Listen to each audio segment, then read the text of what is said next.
안녕하세요. 저는 이혜옥이라고 합니다. 정말 어처구니 없는 제 이야기 좀 들어주세요. 그날따라 하늘은 어쩜 그리 높고 푸르던지요. 아들 녀석이 드디어 분가를 해서 새 아파트로 들어가는 날, 제 마음도 덩달아 솜털처럼 부풀어 올랐습니다. 남편 일찍 여의고 시장 좌판에서 억척같이 돈을 모아 민수 하나만 보고 살았는데 그 아들이 번듯한 직장 잡아 결혼하고 이제는 김포 신도시의 삐까뻔쩍한 아파트까지 마련했으니 이만하면 제 인생도 헛살지는 않은 셈이었죠. 양손에는 아들 녀석이 제일 좋아하는 갈비찜과 잡채, 그리고 밤새 정성껏 담근 각종 김치들이 묵직하게 들려 있었습니다. 이사하는 날에는 원래 짜장면이라지만 그래도 새 집에서의 첫 밥상은 이 어미가 차려주고 싶은 마음에 새벽부터 부산을 떨었어요. 띵동. 현관문 비밀번호를 누르는 대신 일부러 초인종을 눌렀습니다. 이제는 엄연히 제 아들만의 집이니까요. 잠시 후 문이 열리고 며느리 김현정의 얼굴이 나타났습니다. 어머니, 오셨어요? 말끝에 존댓말은 붙어 있었지만 그 안에는 아무런 감정도 담겨 있지 않았어요. 현정이는 저를 위아래로 한번 훑어보더니 제가 들고 온 보따리들을 향해 턱짓을 했습니다. 그건 다 뭐예요? 이사하는 집에 짐만 느리게.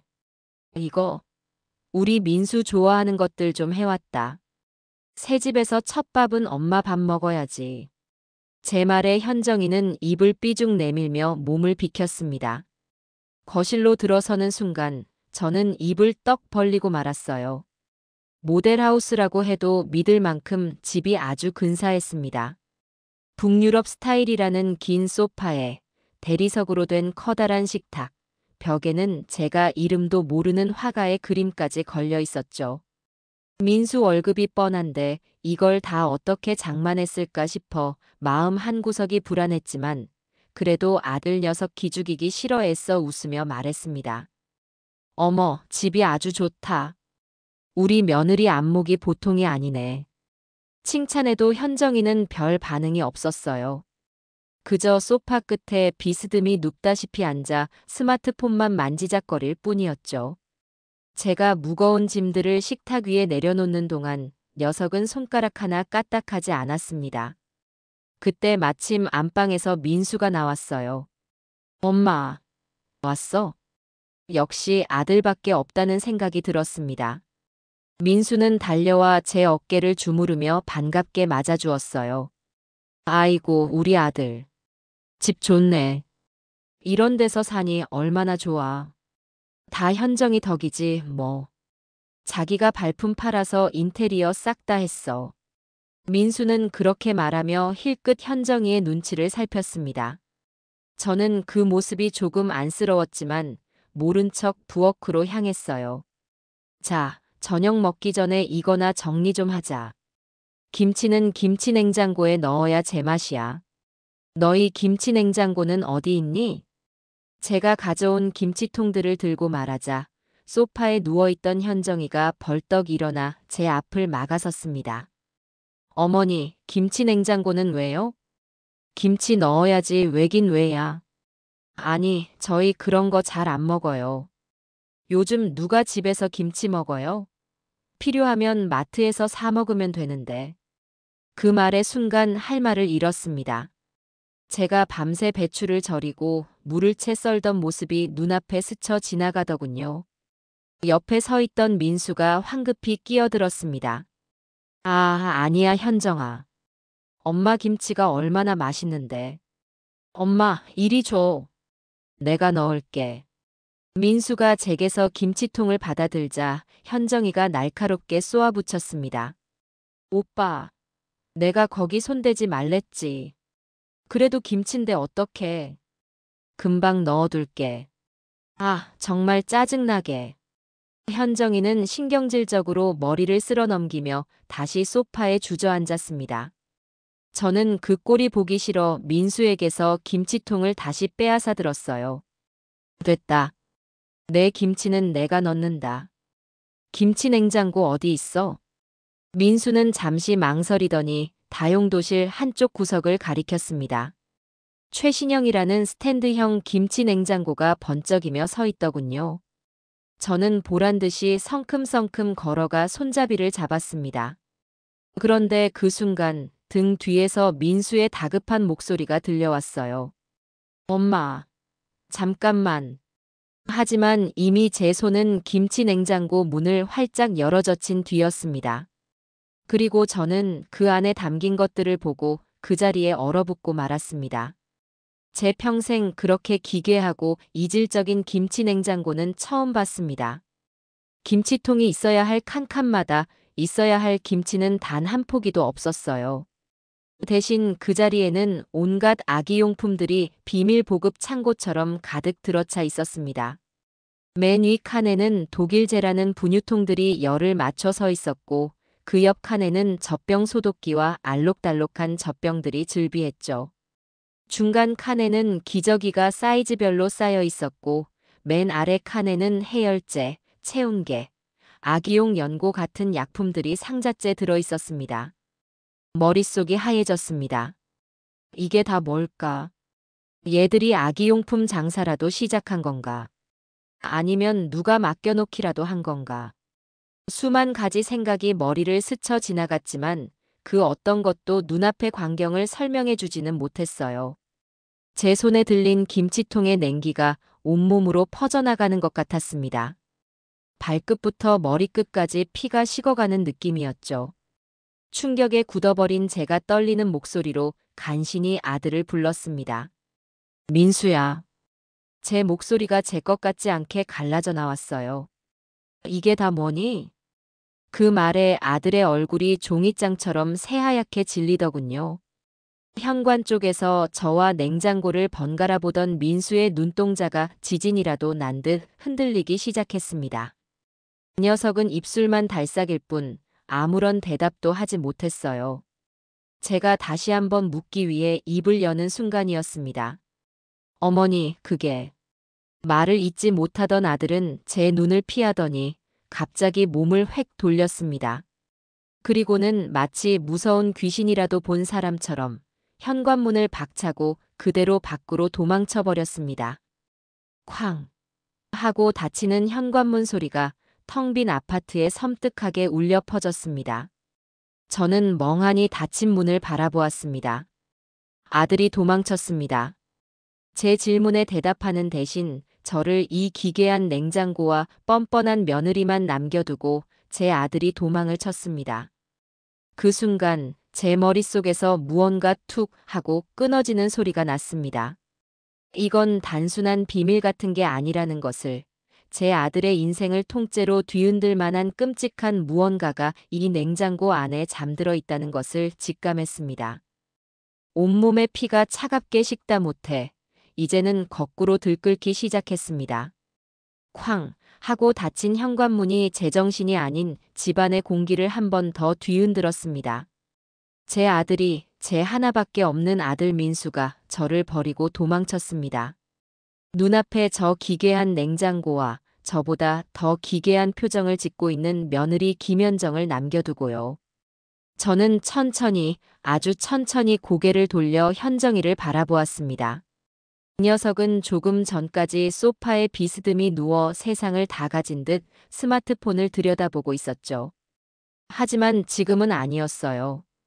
잔뜩 날이 선 얼굴로 마치 제 영역을 침범당한 살쾡이처럼 저를 노려보고 있었습니다. 그 눈에는 놀람이나 당황이 아닌 오로지 방해받은 자의 분노와 짜증만이 가득했습니다. 그 표정을 보는 순간 저는 이 모든 상황의 주범이 누구인지를 깨달았습니다. 제가 무언가 말을 하기도 전에 현정이가 먼저 입을 열었습니다. 그 목소리는 마치 잘 벼린 칼날 같았어요. 어머니. 평소에 그 가식적인 톤이 아니었습니다. 제 이름을 부르지 않은 것만으로도 무례함이 철철 넘쳤죠. 어머니가 뭔데 남의 집 냉장고를 함부로 여세요?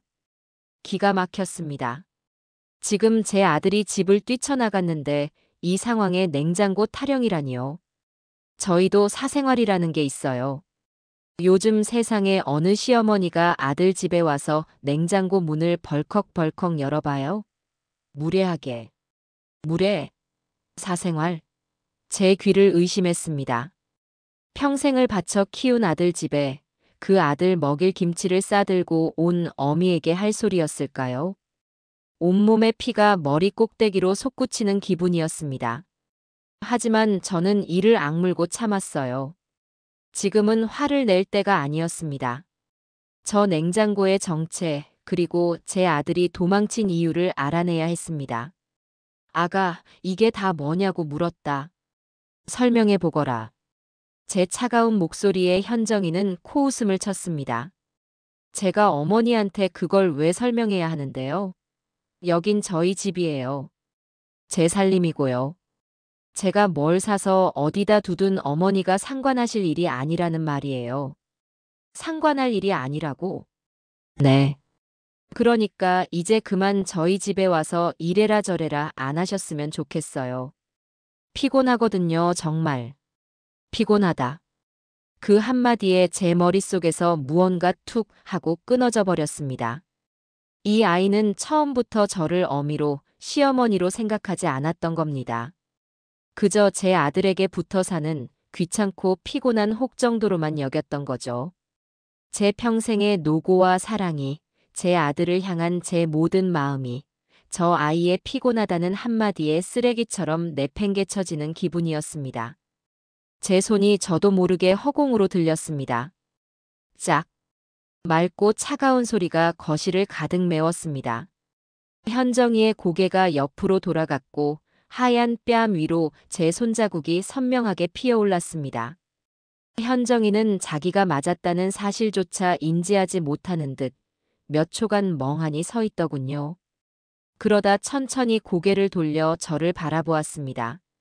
그 눈에는 도끼가 가득했습니다. 지금 젖히셨어요? 쳤다. 왜? 저는 한 발짝 더 녀석에게 다가갔습니다.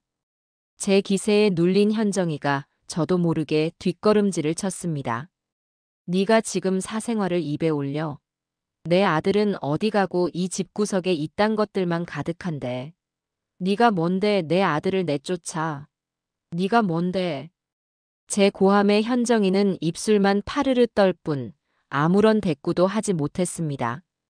아니, 못한 거겠죠. 그 순간만큼은 제가 이 집의 주인이었고 저 아이를 심판하는 재판관이었습니다. 저는 다용도실로 들어가 가장 큰 검은색 비닐봉지를 몇 장 들고 나왔습니다. 그리고는 망설임 없이 김치 냉장고 문을 다시 열고 그 안에 내용물들을 모조리 꺼내 담기 시작했습니다. 분유통, 젖병, 기저귀, 약품 상자들이 비닐봉지 안으로 무자비하게 던져졌습니다. 뭐 하시는 거예요? 그거 다 비싼 거라고요. 현정이가 달려들어 제 팔을 붙잡았지만 저는 가볍게 뿌리쳤습니다. 제 평생 시장에서 잔뼈가 굵은 몸입니다. 저렇게 비실비실한 여자 하나의 힘쯤은 아무것도 아니었죠. 비싸. 내 아들 인생보다 비싸. 어디서 굴러먹던 것들인지 모를 이 쓰레기들이 내 아들 눈에서 피눈물 나게 한 값보다 비싸냐고 물었다. 저는 순식간에 냉장고를 텅 비우고 쓰레기가 가득 담긴 비닐봉지 2개를 현관문 앞에 던져두었습니다. 당장 들고 꺼져. 내 아들 눈앞에서 사라져. 그렇게 소리치려던 순간 도어락 비밀번호 누르는 소리가 들리고 현관문이 열렸습니다. 몇 시간 만에 돌아온 민수의 얼굴은 그야말로 엉망이었습니다. 몇 시간 동안 어디서 뭘 했는지 헬쑥해진 얼굴에 눈은 퉁퉁 부어 있었습니다. 저와 제 발치에 놓인 검은 비닐봉지, 그리고 잔뜩 독이 오른 아내의 얼굴을 번갈아 보던 민수는 차마 집 안으로 들어서지도 못하고 현관에 우두커니 서 있었습니다. 저는 그런 아들의 모습을 보니 치밀어 오르던 분노가 가라앉고 대신 처참한 심정이 들었습니다. 저 녀석이 어쩌다 저렇게까지 망가졌을까요? 저는 현정이를 향해 턱짓을 했습니다. 너 저 방에 잠시 들어가 있어라. 제가 왜요? 어미랑 아들이 이야기 좀 하겠다는데 네가 거기서 왜 끼어들어? 잠시 들어가 있으라면 군말 말고 들어가. 제 단호한 기세에 현정이는 입술을 깨물며 안방으로 들어갔습니다.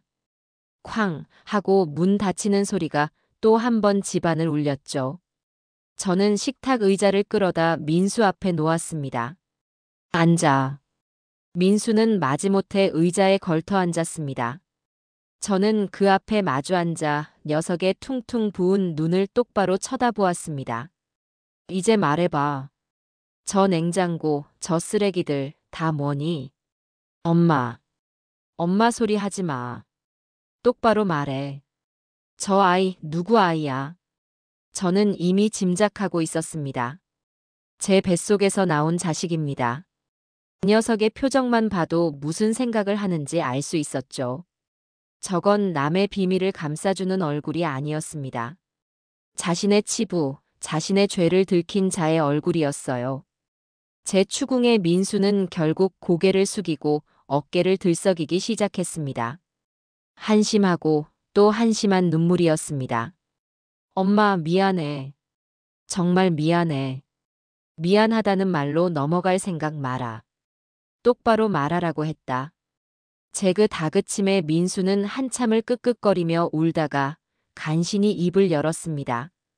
그 입에서 나온 이야기는 제 상상을 훨씬 뛰어넘는 처참하고 비극적인 것이었습니다. 몇 달 전 현정이가 울면서 민수에게 고백을 했다고 합니다. 다른 남자를 만났는데 그만 아이가 생겨버렸다고요.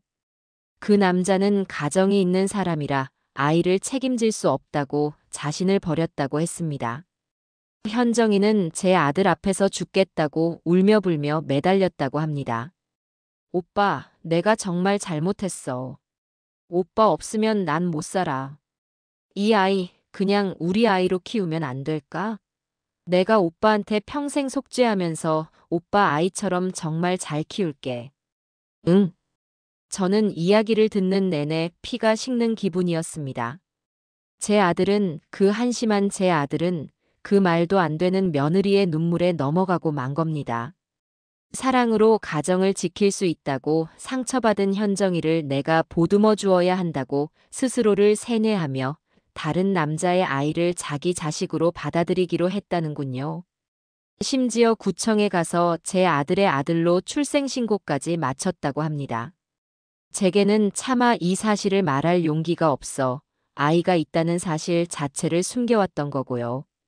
그 비밀의 증거들이 바로 저 김치 냉장고 안에 가득했던 겁니다. 모든 이야기를 마친 민수는 어린아이처럼 엉엉 소리 내어 울었습니다. 저는 눈물조차 나오지 않았습니다. 슬픔, 분노, 그런 감정들을 느낄 새도 없었습니다. 다만 머릿속에서 아주 차가운 목소리가 울려 퍼졌어요. 내 아들 인생이 저 악랄한 계집에게 통째로 먹혔구나. 저는 자리에서 일어났습니다. 그리고 우는 아들의 등을 토닥여 주기는커녕 싸늘하게 내려다보며 말했습니다. 일어나. 네 눈물 닦아줄 사람 여기 없어. 제 말에 민수는 울음을 그치고 저를 올려다보았습니다. 네가 선택한 책임이니 네가 울고불고 할 자격도 없어. 하지만 이대로 네 인생이 저 시궁창에 처박히는 꼴, 이 어미는 못 본다. 똑똑히 들어. 이제부터 이 일은 내가 해결할 거다. 그 순간 저는 더 이상 한심한 아들을 둔 평범한 어미가 아니었습니다. 제 새끼를 구하기 위해 뭐든지 할 수 있는 독한 어미가 되기로 결심했습니다. 제 아들의 어리석음에 속이 터져 피가 거꾸로 솟는 것 같았습니다. 당장이라도 안방 문을 박차고 들어가 저 간악한 며느리의 머리채를 잡고 끌어내고 싶었죠. 하지만 저는 분노를 억지로 삼켰습니다.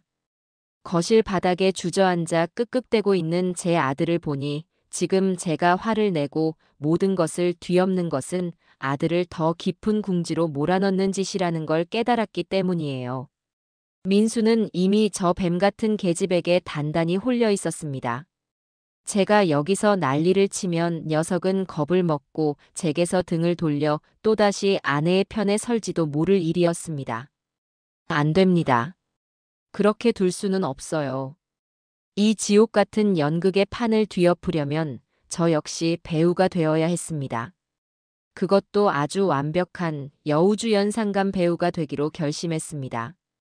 저는 차갑게 식은 얼굴 근육을 억지로 끌어올려 미소를 지었습니다. 그리고 무릎을 굽혀 민수와 눈을 맞췄어요. 민수야. 제 목소리는 방금 전과는 비교도 안 될 만큼 따뜻하고 부드러웠습니다. 일단 일어나거라. 바닥이 차다. 저는 아들의 팔을 잡아 일으켜 소파에 앉혔습니다. 그리고는 따뜻한 물 한 잔을 가져다 그 손에 쥐어주었죠. 민수는 어리둥절한 표정으로 저를 바라보았습니다. 방금 전까지만 해도 얼음장처럼 차갑던 제가 갑자기 왜 이러는지 이해할 수 없다는 얼굴이었어요. 엄마가 너무 놀라서 그랬다. 네가 얼마나 힘들었을꼬. 오죽했으면 이 어미한테까지 숨겼겠니. 저는 민수의 등을 부드럽게 쓸어주었습니다. 제 손길에 민수의 어깨가 다시 잘게 떨려왔습니다. 엄마 내가 정말 잘못했어. 됐다. 이제 그만 울어. 사내 자식이 뭘 그렇게 훌쩍거리니. 어찌 되었든 이제 다 알게 되었으니 괜찮다. 네가 선택한 가정이니 이 어미도 존중해야지. 제 말에 민수의 눈이 커졌습니다. 존중이라니요. 제 입으로 뱉고도 참 기가 막힌 단어였습니다. 하지만 제 연기는 이제 시작일 뿐이었죠. 저는 안방 문을 향해 나직하게 말했습니다. 아가, 이제 나와도 괜찮다. 잠시 후 안방 문이 조심스럽게 열리고 현정이가 고개를 내밀었습니다. 잔뜩 경계하는 눈초리로 저와 민수를 살피더군요. 저는 최대한 인자한 미소를 지으며 손짓했습니다. 이리 와서 앉아라. 너도 놀랐을 텐데. 현정이는 머뭇거리며 다가와 민수의 옆에 앉았습니다. 저는 두 아이를 번갈아 보며 한숨을 푹 쉬었습니다. 물론 그것조차 계산된 한숨이었죠. 너희들 정말 대단하다. 어떻게 이런 큰일을 둘이서만 감당할 생각을 했어. 특히 너 현정이 너. 몸도 성치 않을 텐데 마음고생이 얼마나 심했니. 저는 일부러 현정이의 손을 잡았습니다. 차갑고 뻣뻣한 그 손을 제 두 손으로 감싸 쥐었죠. 현정이의 눈빛이 미세하게 흔들렸습니다. 제 진위를 파악하려는 듯 저를 끈질기게 관찰하고 있었어요. 어제는 내가 너무 놀라서 그랬다. 생각해보니 너희도 오죽했으면 그랬겠니. 이왕 이렇게 된 거 다 잊고 앞으로 잘 살면 되는 거지. 그렇지? 제 말에 민수는 감격한 듯 고개를 끄덕였고 현정이는 여전히 의심을 거두지 못했지만 일단은 고개를 끄덕이는 신용을 했습니다. 이 노인네가 진짜 포기한 건가 아니면 무슨 꿍꿍이지? 하는 생각이 그 표정에 다 쓰여 있었어요. 그럼 우리 손주는 어디 있니? 할미가 얼굴도 못 봤네. 손주라는 단어에 현정이의 눈이 커졌습니다. 자신이 이겼다고 결국 제가 두 손 두 발 다 들었다고 확신하는 듯 그 얼굴에 서서히 안도와 승리감이 번지기 시작했어요. 아, 아이는 지금 자고 있어요, 어머니. 그래?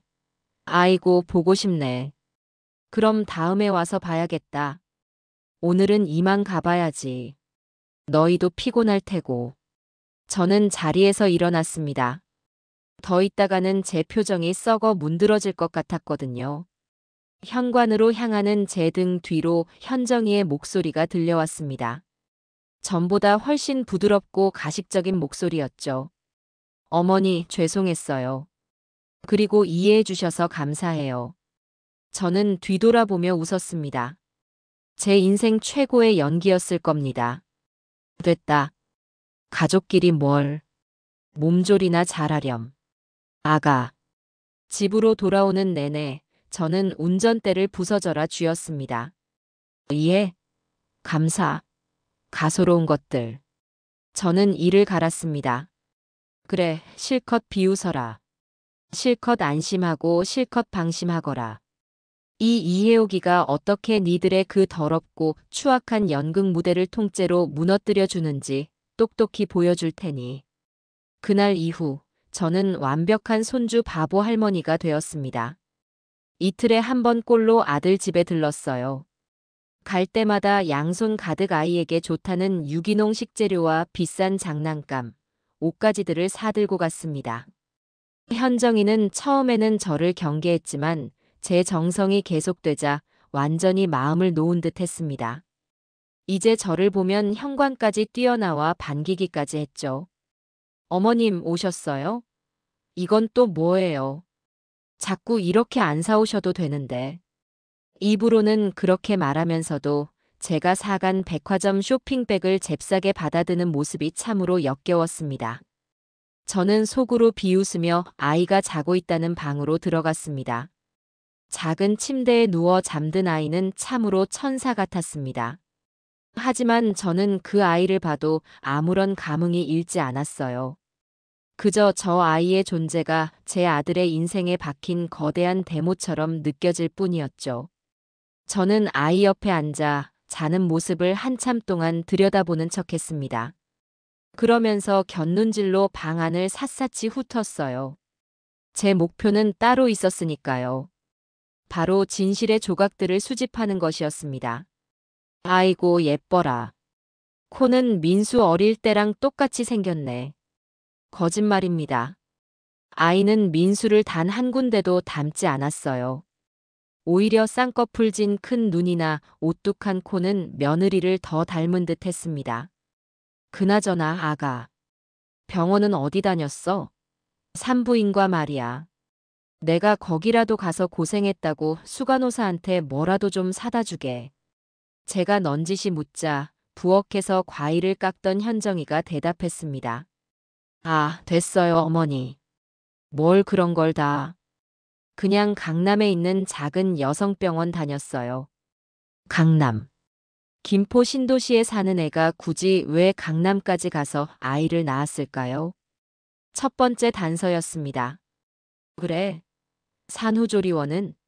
거긴 시설이 좀 괜찮았니? 요즘 조리원 잘못 들어가면 고생만 한다던데.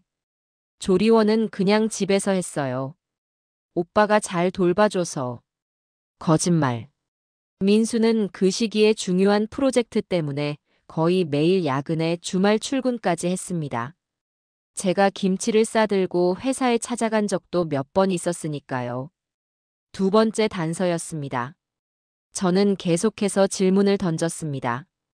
아이가 몇 월 며칠에 태어났는지, 몸무게는 얼마였는지, 태명은 무엇이었는지. 현정이는 아무 의심 없이 술술 대답해 주었습니다.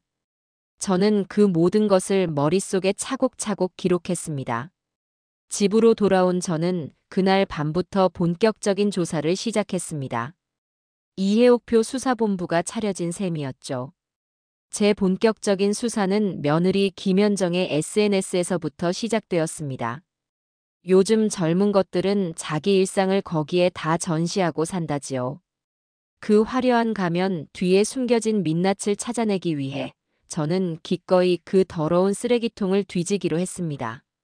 아니나 다를까 김현정이라는 이름으로 검색하자마자 온갖 사치와 허영으로 가득 찬 계정이 튀어나왔습니다. 프로필 사진부터가 가관이었어요.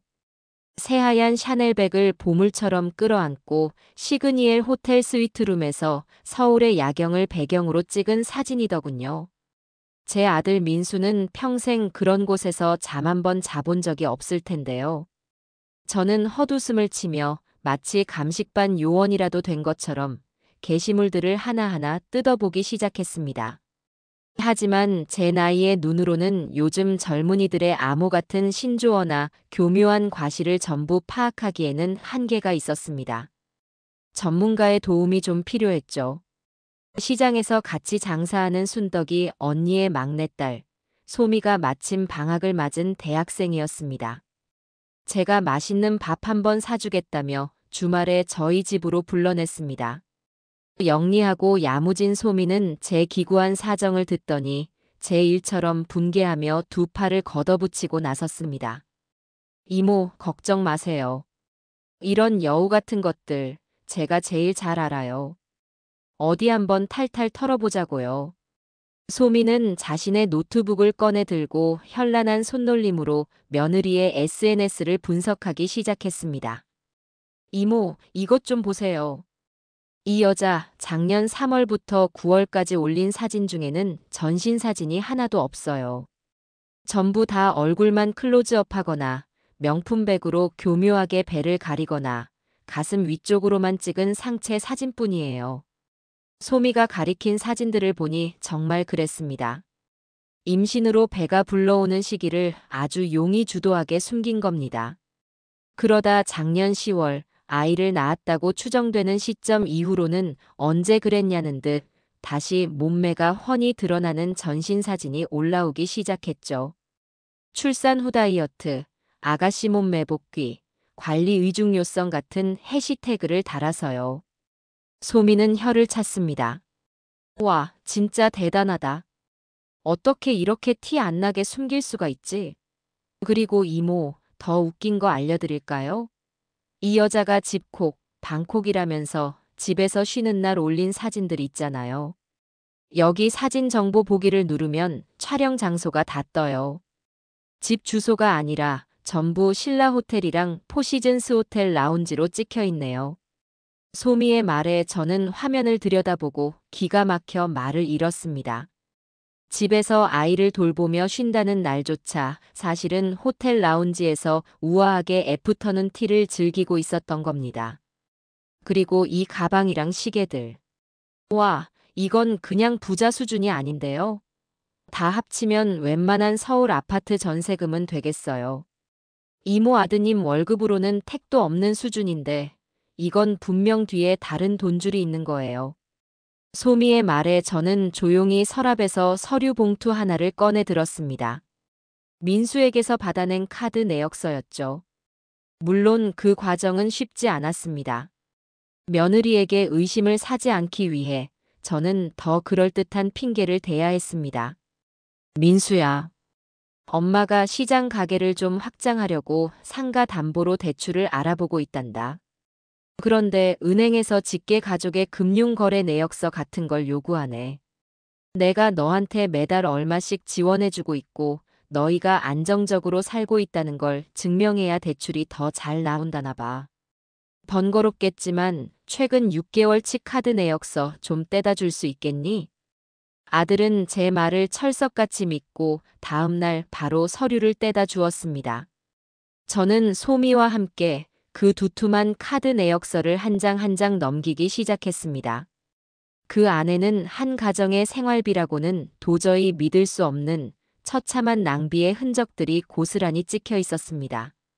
아들 월급날이 되자마자 압구정 갤러리아 백화점 명품관에서 1,000만 원이 넘는 돈이 결제된 내역, 일주일에 두세 번씩 청담동. 고급 스파에서 황후의 휴식 같은 이름의 2인 커플 코스를 결제한 내역, 주말마다 강남과 여의도의 특급 호텔 레스토랑에서 수십만 원짜리 식사를 한 내역까지. 저는 내역 하나하나를 손가락으로 짚어가며 제 아들이 야근을 하거나 지방 출장을 갔던 날짜와 대조해 보았습니다. 아니나 다를까 2인 코스나 호텔 레스토랑을 이용한 날은 대부분 민수가 집에 없던 날이었습니다. 이 나쁜 것이 내 아들은 회사에서 컵라면으로 끼니를 때우고 있을 때 자기는 다른 놈이랑 호텔에서 칼질을 하고 다녔구나. 분노로 몸이 떨려왔습니다. 그러다 제 눈에 아주 결정적인 내역 하나가 들어왔습니다. 이모, 이건 뭐예요? 로로피아나 남성 캐시미어 재킷 580만 원. 소미가 놀라 외쳤습니다. 이 브랜드 진짜 엄청 비싼 데예요. 재벌 총수들이나 입는 옷으로 유명한데 이걸 누구한테 사준 거지? 저는 그 브랜드 이름을 제 머릿속에 똑똑히 새겨두었습니다. 이제 이 재킷의 주인이 누구인지만 알아내면 상간남의 정체에 한 발짝 더 다가설 수 있었습니다. 저는 다음 작전을 계획했습니다. 며칠 뒤 저는 현정이를 불러냈습니다. 아가, 내가 곧 있을 시장 상인회 모임에 입고 갈 한복을 좀 보려고 하는데 요즘 젊은 사람들 취향은 어떤지 내가 잘 모르겠구나. 네가 안목이 좋으니 같이 백화점 가서 좀 골라주렴. 고르면 너한테도 예쁜 옷 한 벌 사줄게. 마지막 말에 현정이는 기다렸다는 듯 신이 나서 따라 나섰습니다. 저는 일부러 갤러리아 백화점으로 향했습니다. 그곳에 바로 문제의 그 남성복 브랜드 매장이 있었으니까요. 저희는 먼저 한복 매장에 들렀습니다. 현정이는 제가 고르는 한복마다 어머니, 이건 색이 너무 촌스러워요. 이건 디자인이 할머니 같잖아요 라며 타박을 놓기 바빴습니다. 저는 속으로 부글부글 끓었지만 애써 웃으며 녀석의 비위를 맞춰주었습니다. 한참 동안 한복 매장에서 시간을 보낸 뒤 저는 마치 길을 잃은 척하며 에스컬레이터를 타고 남성 명품관이 있는 층으로 향했습니다. 어머, 우리가 몇 층에 온 거니? 길이 헷갈리네. 저기 가서 길이나 물어보자. 저는 일부러 로로피아나 매장 쪽을 향해 걸어갔습니다. 매장 앞을 지나가는 순간 저는 처음 본다는 듯 과장된 몸짓으로 말했습니다.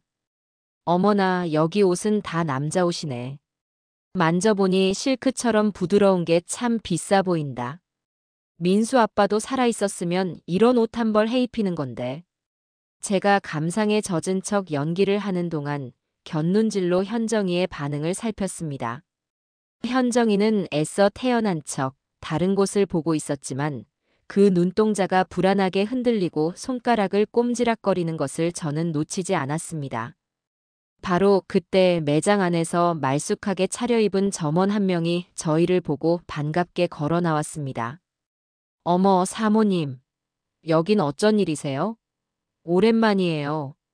점원은 저를 지나쳐 곧장 현정이에게 아는 척을 했습니다. 현정이의 얼굴이 순식간에 하얗게 굳어졌습니다. 아, 네. 그냥 어머니 모시고 구경 좀 하러 지나가는 길이요. 그러세요? 지난번에 사가신 캐시미어 재킷 회장님께 선물 드리고 반응 좋으셨죠? 워낙 귀한 이탈리아 원단이라 저희도 딱 한 점 들어왔던 건데. 역시 사모님은 안목이 탁월하시다니까요. 회장님께서 워낙 좋아하셔서 이번 시즌 신상도 사모님께 제일 먼저 연락드리려고 했는데. 잘 오셨다. 잠깐 들어와서 보고 가세요. 회장님. 제 귀에 그 단어가 번개처럼 날아와 꽂혔습니다. 점원은 계속해서 신이 나 말을 이어갔습니다. 현정이는 거의 울상이 되어 제 눈치를 살폈고 저를 잡아 끌며 그 자리를 벗어나려고 안간힘을 썼습니다. 아니에요. 사람 잘못 보셨어요. 가요, 어머니. 빨리요. 저는 아무것도 모른다는 순진한 얼굴로 오히려 그 점원에게 한 발짝 다가가 물었습니다. 총각, 미안한데. 우리 며느리가 회장님이라는 분한테 선물을 했다는 게 무슨 말이야? 회장님이라니 누구신데 그렇게 비싼 옷을 다 사줘? 제 질문에 현정이는 거의 비명을 지르다시피 제 팔을 잡아 끌었습니다. 어머니. 가요, 제발. 저 사람 이상한 사람이에요. 점원은 어리둥절한 표정으로 아니긴요. 김현정 사모님 맞으신데 라고 중얼거렸습니다. 현정이는 제 팔을 붙잡고 거의 도망치다시피 그 자리를 벗어났습니다. 저는 순순히 끌려가 주면서 속으로 쾌재를 불렀습니다. 회장님. 그리고 며느리를 사모님이라고 부르는 점원. 이제 퍼즐의 가장 중요한 조각이 맞춰졌습니다. 그날 집에 돌아오는 차 안에서 현정이는 아무 말도 하지 않았습니다. 저는 룸미러로 녀석의 얼굴을 살폈습니다. 창밖을 보는 척하고 있었지만 입술을 잘근잘근 깨물고 있는 것이 보였습니다. 저는 태연하게 물었습니다. 근데 아가, 아까 그 점원은 왜 널 안다고 한 거니? 이상하네. 그리고 네가 회장님이라는 분을 어떻게 알아? 몰라요, 어머니. 그냥 스토커 같은 사람인가 보죠. 자꾸 이상한 소리 하지 마세요. 머리 아프니까. 그 녀석은 신경질적으로 소리를 지르고는 창밖으로 고개를 돌려버렸습니다. 저는 더는 묻지 않았습니다. 이미 제가 원하는 것은 모두 얻었으니까요. 저는 그날 집에 돌아와 제가 아는 모든 인맥을 동원해 회장님이라는 작자를 찾아내기 시작했습니다. 제 아들의 인생을 짓밟은 그놈의 얼굴을 제 눈으로 똑똑히 확인하고 그놈의 세상까지 지옥으로 만들어 주어야 했습니다. 백화점에서의 소동, 그리고 그날 제가 보여주었던 어수룩한 연기는 제 생각보다 훨씬 더 효과적이었습니다.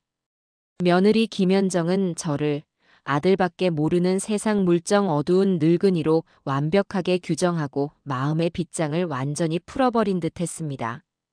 이제 저를 대하는 태도에는 예전 같은 날 선 경계심 대신 은근한 무시와 동정이 뒤섞여 있었죠. 우리 어머니 평생 시장 바닥에서 고생만 하셔서 그런지 좋은 건 알아보지도 못하시네. 하는 오만한 생각이 그 표정과 말투에 고스란히 드러나 있었습니다. 저는 기꺼이 그 무시와 동정의 대상이 되어 주었습니다. 사냥꾼이 거대한 맹수를 잡기 전에 그 맹수가 가장 좋아하는 먹이를 던져주며 경계심을 완전히 허물어뜨리는 것처럼요. 모든 것은 더 큰 그림, 더 완벽한 복수를 위함이었으니까요. 마침 아이의 100일이 다가오고 있었습니다. 저는 이 100일을 아주 중요한 무대로 사용하기로 결심했습니다. 첫째는 며느리의 끝없는 탐욕과 이기적인 본성을 다시 한번 확인하는 무대, 둘째는 그 아이가 제 핏줄이 아니라는 사실을 증명할 결정적인 증거를 확보하는 무대로 말입니다. 작전은 여러 단계로 아주 치밀하게 진행되어야 했습니다. 그 첫 번째 단계는 역시나 제 어리석은 아들, 민수를 이용하는 것이었습니다. 주말 아침, 저는 민수를 저희 집으로 불렀습니다. 현정이에게는 아비가 된 아들, 여름이라 기운도 없을 텐데 내가 좋아하는 전복 삼계탕이나 끓여 먹여야겠다고 둘러댔죠. 오랜만에 혼자 저희 집에 온 민수는 여전히 그늘진 얼굴이었습니다. 하지만 며느리의 감시가 없어서인지 전보다는 조금 편안해 보이기도 했습니다. 저는 아들이 제일 좋아하는 갈비찜과 잡채, 그리고 갓 담근 열무김치까지 푸짐하게 한 상을 차려냈습니다. 어이구, 얼굴이 이게 뭐니? 반쪽이 됐네. 많이 먹어라. 아들은 말없이 밥을 먹기 시작했습니다.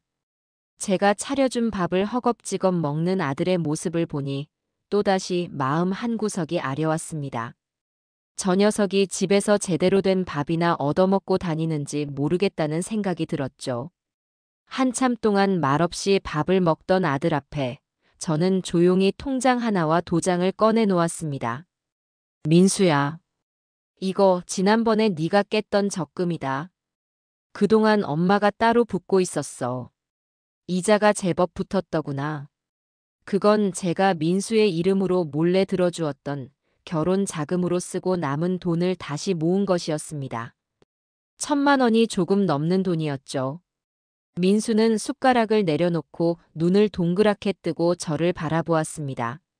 엄마, 이걸 왜 나한테 줘? 엄마 힘든데 나 이제 괜찮아. 가게도 자리 잡아가고 있고. 네가 괜찮다고 해도 이 어미 마음이 안 괜찮다. 그리고 이건 너 주려는 게 아니야.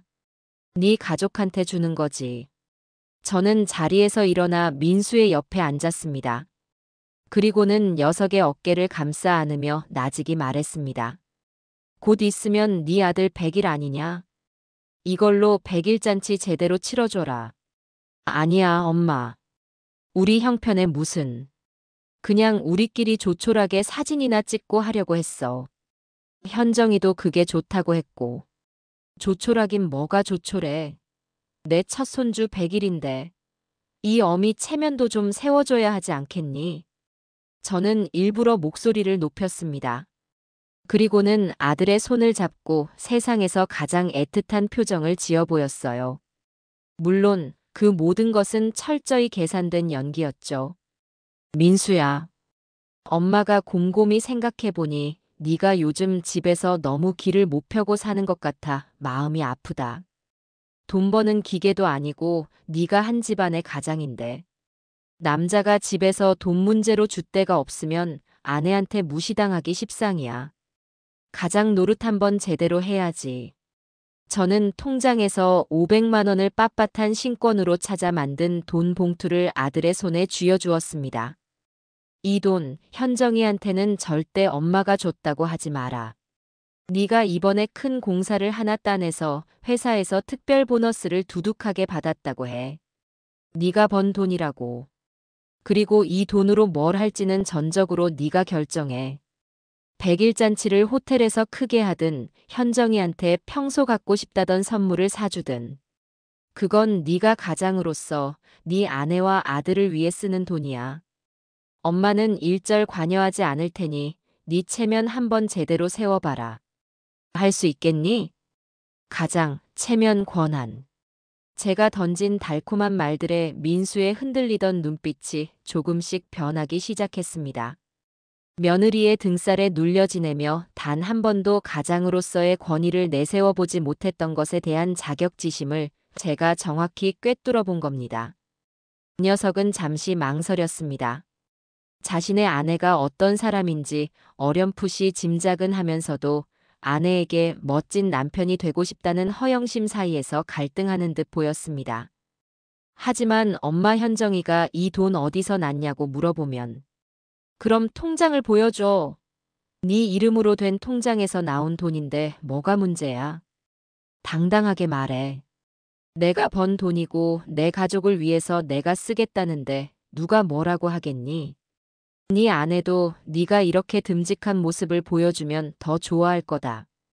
제 설득에 녀석은 이내 결심한 듯 봉투를 가방 깊숙이 넣었습니다. 알았어, 엄마. 엄마 말대로 할게. 고마워. 그래, 우리 아들. 장하다. 이걸로 현정이 갖고 싶다는 것도 사주고 우리 손주 옷도 제일 예쁜 걸로 사입혀. 네가 알아서 잘해봐. 저는 그렇게 아들을 돌려보냈습니다. 그리고 며칠간 저는 숨을 죽이고 거미줄을 쳐놓은 거미처럼 조용히 기다렸습니다. 제 아들이 그리고 제 며느리가 그 500만 원이라는 거대한 미끼를 가지고 무엇을 하는지 지켜보기 위해서였죠. 저는 작전의 성공률을 높이기 위해 일부러 현정이에게 전화를 걸어 밑밥을 던졌습니다. 아가, 민수한테 얘기 들었다. 보너스 두둑하게 받았다며? 아이고, 장하다 우리 아들. 그걸로 우리 손주 백일상 멋지게 차려주자. 내가 아는 데가 있는데 출장 뷔페도 되고 돌상처럼 백일상도 아주 근사하게 꾸며준대. 내가 예약해줄까? 어머, 아니에요, 어머니. 그런 건 나중에 생각해도 돼요. 요즘은 다들 간소하게 하는 추세인데요, 뭘. 일단 저희가 알아서 할게요. 신경 써주셔서 감사해요. 역시나였습니다. 아이를 위한 투자에는 단 1초의 망설임도 없이 거절하더군요. 저는 흔쾌히 그래, 너희들 생각이 그렇다면 그렇게 하려무나 하고 전화를 끊었습니다. 그리고 바로 그날 저녁, 제 예상을 한치도 벗어나지 않는 일이 벌어졌습니다. 며느리의 SNS에 새로운 사진이 올라온 겁니다.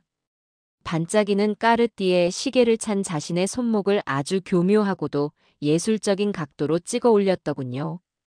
배경은 누가 봐도 값비싼 호텔 레스토랑의 테이블이었고 와인잔과 잘 구워진 스테이크가 아웃포커싱 되어 흐릿하게 보였습니다. 이 녀석의 손가락에는 민수가 해준 결혼 반지가 아닌 더 크고 화려한 다이아몬드 반지가 끼워져 있었죠. 그 아래에는 가증스러운 글이 쓰여 있었습니다. 우리 남편 최고. 100일 앞두고 밤낮으로 고생하는 마누라, 먼저 챙겨주는 센스쟁이. 자기는 굶어도 나는 챙겨야 한다니 이런 사랑꾼을 봤나. 고마워, 평생 찰게. 사랑해 여보. 해시태그 남편 선물, 해시태그 깜짝 이벤트, 해시태그 결혼 좋아, 해시태그 럽스타그램, 해시태그 까르띠에. 기가 막혀서 웃음만 나왔습니다. 제 아들이 준 돈은 아이의 백일상이나 옷이 아닌 고스란히 저 계집의 탐욕스러운 손목 위로 올라가 버린 겁니다. 심지어 그걸 보란듯이 전시하며 제 아들을 자기는 굶어도 아내를 챙기는 사랑꾼으로 둔갑시키는 저 뻔뻔하고 악랄한 포장술은 대체 어디서 나오는 걸까요? 저는 보란듯이 좋아요를 누르고 세상에서 가장 다정한 시어머니인 척 댓글까지 남겼습니다. 어머나, 시계가 우리 아가 얼굴보다 더 예쁘네. 우리 아들이 센스가 있어. 아가, 고생한 보람이 있네. 남편한테 더 잘해라. 제 댓글에 현정이는 마치 기다렸다는 듯 하트 이모티콘과 함께 답글을 달았죠. 어머니, 감사해요. 다 어머니가 민수 씨 잘 키워주신 덕분이에요. 어머니도 조만간 제가 선물 하나 해드릴게요. 그 역겨운 아첨과 텅 빈 약속을 보며 저는 다음 계획을 실행에 옮겼습니다. 주말 오후 저는 약속대로 아이의 100일 옷을 사준다는 핑계로 아들 집을 방문했습니다. 청담동에 있는 최고급 수입 아동복 매장에서 산 제 한 달 수입과 맞먹는 가격의 옷들을 쇼핑백 가득 들고서요. 현정이는 제 손에 들린 쇼핑백들을 보며 그 내용물을 보기도 전에 한바구음을 지었습니다. 어머니, 이렇게 많이 사오시면 어떡해요? 배보다 배꼽이 더 크겠어요. 저번에 말씀드린 건 그냥 한 벌이면 됐는데. 괜찮다. 내 손주 입힐 건데 이 정도는 써야지. 어디 보자, 우리 손주한테 잘 맞나. 저는 거실에 쇼핑백을 내려놓고는 아주 자연스럽게 현정이의 손목으로 시선을 옮겼습니다. SNS에서 본 바로 그 시계가 다이아몬드 장식에 빛을 받아 보석처럼 빛나고 있었습니다. 저는 마치 그 존재를 처음 알았다는 듯 세상에서 가장 순진하고 놀란 얼굴로 호들갑을 떨었습니다. 어머, 아가, 이 시계는 뭐니? 저번에 백화점 갔을 땐 없던 거잖아. 새로 샀어? 아주 번쩍번쩍하는 게 네 하얀 손목이랑 너무너무 잘 어울린다. 제 과장된 칭찬과 부러움 가득한 눈빛에 현정이의 어깨가 하늘 높은 줄 모르고 으쓱 올라갔습니다. 아, 이거요, 어머니. 민수 씨가 사줬어요. 제가 요즘 밤에 잠도 못 자고 애 보느라 너무 힘들어 보인다고 글쎄 저 몰래 백화점 가서 이걸 사왔더라고요. 저도 정말 깜짝 놀랐잖아요. 그래. 우리 아들이 보너스 탔다더니 그걸로 네 선물을 다 사줬구나. 아이고 저런 기특한 녀석. 아들 키워봤자 소용없다더니 다 옛말이야. 아내한테 이렇게 잘하는데. 너 정말 남편 잘 만난 줄 알아야 한다. 저는 현정이의 등을 두드려주며 칭찬을 아끼지 않았습니다. 제 칭찬에 완전히 무장해제된 현정이는 그 시계가 프랑스 명품 브랜드의 한정판 에디션이며 돈이 있어도 구하기 힘든 물건인데 민수 씨가 백화점 점장님한테 특별히 부탁해서 일주일 만에 구해온 것이라며 온갖 자랑을 늘어놓기 시작했습니다. 그래서 이게 그렇게 좋은 거니? 시간만 맞으면 됐지. 뭐가 다르다고. 민수가 저걸 얼마 주고 샀다니? 제가 순진한 질문을 던지자 현정이는 잠시 망설이더니 귓속말로 가격을 속삭였습니다. 제 1년 장사 수입과 맞먹는 금액이었습니다. 저는 놀란 척 입을 틀어막았습니다. 어머나, 세상에, 그렇게나 비싼 걸. 우리 민수가 정말 큰맘 먹었구나. 넌 정말 좋겠다, 아가. 나도 평생 저런 거 한번 못 차봤는데. 제 말에 현정이는 의기양양한 미소를 지었습니다.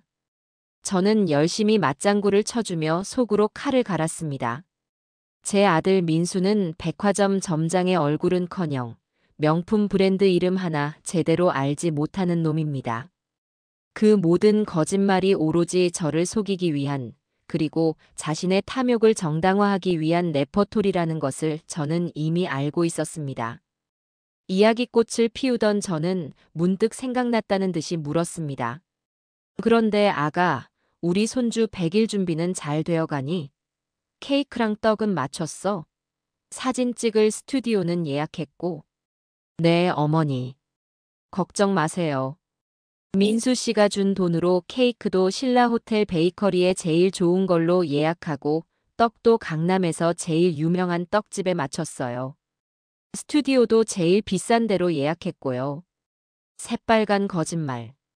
그 돈이 어디에 쓰였는지는 녀석의 손목이 증명하고 있는데도 눈 하나 깜짝하지 않고 거짓말을 늘어놓는 모습에 혀를 내둘렀습니다.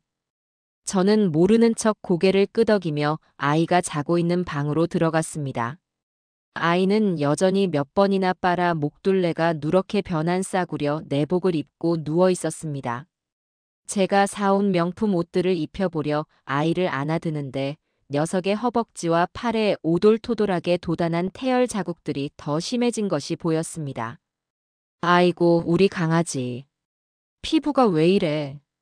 이게 다 긁어서 상처까지 났네. 병원 안 가봤어? 괜찮아요, 어머니. 애들은 다 그러면서 크는 거래요. 인터넷 찾아보니까 시간 지나면 없어진다고. 뭐가 괜찮아? 이게 지금 괜찮아 보여. 가려워서 밤에 잠도 못 자겠다. 쯧쯧, 애 엄마가 너무 무심하네. 저는 일부러 들으라는 듯 혀를 차며 말했습니다.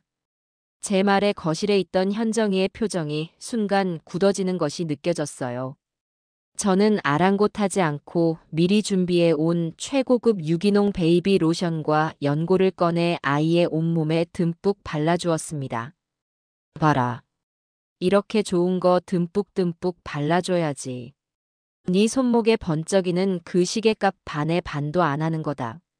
애한테 쓰는 돈은 아까워하지 마라. 네 몸에 치장하는 돈반만이라도 애한테 좀 써봐. 제 말은 날카로운 비수처럼 날아가 현정이의 가슴에 꽂혔을 겁니다. 하지만 녀석은 애써 태어난 척 상냥하게 웃으며 말하더군요. 어머니도 참.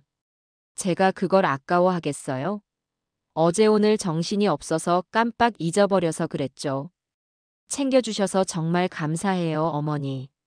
저는 그날 아들 집을 나오면서 확신했습니다. 저 계집애의 아이는 그저 자신의 탐욕과 안락한 삶을 보장해주는 살아있는 액세서리일 뿐이었습니다. 그리고 제 아들 민수는 그 인질극에 기꺼이 동참하고 있는 가장 어리석고 눈먼 공범이었죠. 이제는 저 둘의 안락하고 역겨운 세계를 뿌리부터 뒤흔들어야 했습니다. 그 회장님이라는 유령의 실체를 제 손으로 직접 잡아내 그들의 화려한 가면을 산산조각 내야만 했습니다. 백화점 직원의 회장님이라는 호칭과 카드 내역서에 찍힌 여의도라는 지명, 그리고 며느리의 SNS에 간간히 등장했던 특정 골프 클럽의 이름. 이 세 가지가 제가 손에 쥔 단서의 전부였습니다. 저는 이 단서들을 가지고 거대한 서울이라는 도시 속에서 이름 모를 상간남을 찾아내야 했습니다.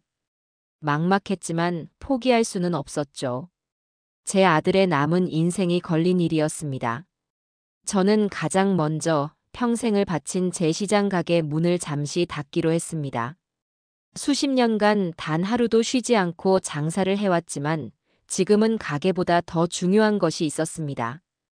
옆집에서 과일 가게를 하는 친동생 같은 영자에게 가게를 잠시만 맡아달라고 부탁했습니다.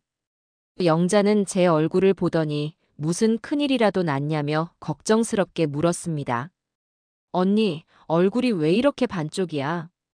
어디 아파? 아니다. 그냥 해결해야 할 일이 좀 있어서 그래. 한 달만, 딱 한 달만 좀 봐줘라. 다녀와서 두둑하게 챙겨줄게.